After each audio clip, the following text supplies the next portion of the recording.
ಬಾಗೇಪಲ್ಲಿ ತಾಲೂಕಿನ ಜೂಳಪಾಳ್ಯ ಗ್ರಾಮ ಪಂಚಾಯಿತಿ ವ್ಯಾಪ್ತಿಯ ಪ್ರಾಥಮಿಕ ಆರೋಗ್ಯ ಕೇಂದ್ರದಲ್ಲಿ ವೈದ್ಯರು ಇಲ್ಲದೆ ಪರದಾಡುತ್ತಿರುವ ಸಾರ್ವಜನಿಕರು ಮತ್ತು ರೋಗಿಗಳು. ಸುಮಾರು 25 ದಿನಗಳಿಂದ ಜೂಳಪಾಳ್ಯ ಸರ್ಕಾರಿ ಆಸ್ಪತ್ರೆಯಲ್ಲಿ ವೈದ್ಯರು ಇಲ್ಲದೆ ಬಡ ರೋಗಿಗಳು ಪರದಾಡುತ್ತಿದ್ದಾರೆ. ರೋಗಿಗಳು ಅವರ ದುಃಖ ಸಂಕಷ್ಟಗಳನ್ನು ಮಾಧ್ಯಮದವರಿಗೆ ಹಂಚಿಕೊಂಡರು. ಇನ್ನು ಈ ಆಸ್ಪತ್ರೆ ಸಾರ್ವಜನಿಕರಿಗೆ ಸಮೀಪದಲ್ಲಿ ಇಲ್ಲ. ಜೂಳಪಾಳ್ಯ ಗ್ರಾಮ ಪಂಚಾಯಿತಿಯ ಯಾವುದೇ ರೀತಿಯ ಗ್ರಾಮಗಳಿಗೆ ಸಮೀಪ ಇರುವುದಿಲ್ಲ.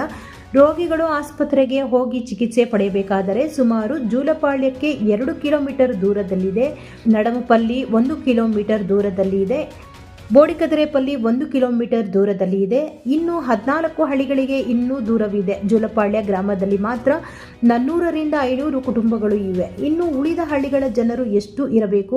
ವೈದ್ಯರು ಇಲ್ಲದೆ ಆಸ್ಪತ್ರೆಯಲ್ಲಿ ಬೆಡ್ಗಳು ಎಲ್ಲ ಖಾಲಿ ಇದ್ದಾವೆ. ಇತ್ತೀಚಿನ ದಿನಗಳಲ್ಲಿ ಬಾಗೇಪಲ್ಲಿ ಸಾರ್ವಜನಿಕ ಆಸ್ಪತ್ರೆಯಲ್ಲಿ ವೈದ್ಯರು ಇಲ್ಲದೆ ಒಬ್ಬರು ಮೃತಪಟ್ಟಿದ್ದಾರೆ ಎಂದು ಸಾರ್ವಜನಿಕರು ವ್ಯಕ್ತಪಡಿಸಿದ್ದಾರೆ.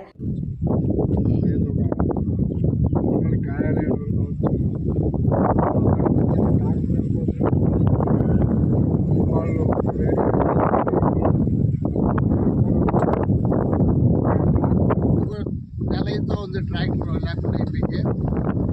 జనాలకి చాలా అనానుకూలమైంది.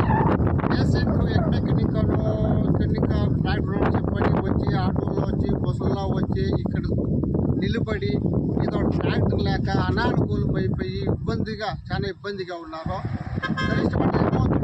ఉండేటోళ్ళు బాగేపల్లి ఎక్కడెక్కడ చూపించుకోవచ్చు కానీ ప్రీవియస్ పల్లి వరకు కాబట్టి చాలా అనానుకూలమైంది, చాలా తొందర అయింది.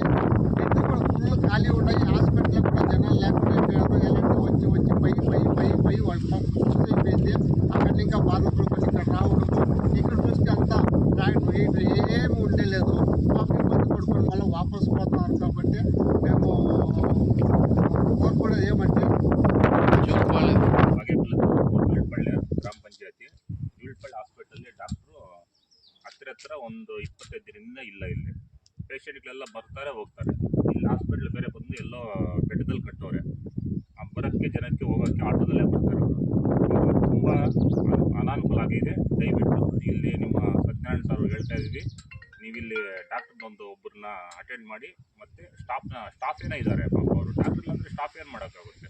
ಸ್ಟಾಫ್ ಏನೋ ಇದೆ, ಡಾಕ್ಟರ್ ಮಾತ್ರ ಅರೇಂಜ್ ಮಾಡಿ. ಬಟ್ ಇಲ್ಲಿ ಬರೋಕ್ಕೆ ಡೈಲಿ ಬಂದು ಹೋಗ್ತಾರೆ. ಏನೋ ಆಟೋದಲ್ಲಿ ಬರ್ತಾರೆ ಪಾಪ.